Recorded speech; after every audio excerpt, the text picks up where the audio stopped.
কলকাতা জাদুঘরে আজ রাম পাদুকা পূজন অনুষ্ঠানের আয়োজন করা হলো।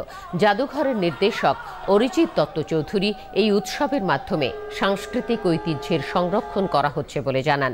ওঙ্কারনাথ মিশনের প্রতিষ্ঠাতা বিঠ্ঠল রামানুজন বলেন, নানা জায়গায় এমন পাদুকা পূজন অনুষ্ঠানের আয়োজন করেছেন তারা।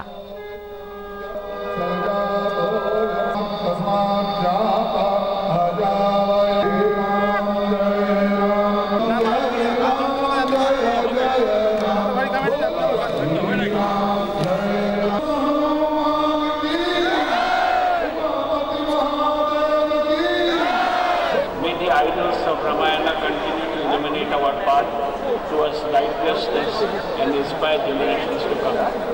May this program contribute to a deeper understanding and appreciation of our cultural heritage. রামোৎসব পালিত হচ্ছে, খুবই জরুরি।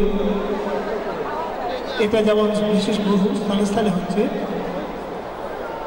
আমরা বহু জায়গায় করে এসেছি, আরও করতে চলেছি। ওঙ্কারনাথ মিশনের প্রেসিডেন্ট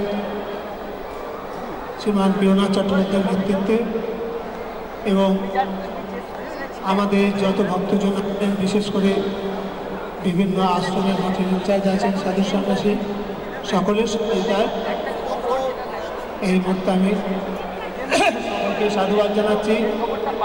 আর ভগবান রামচন্দ্রের চরণে, ভগবান সীতারামের চরণে আমাদের সহস্র পরিবার জানাচ্ছি।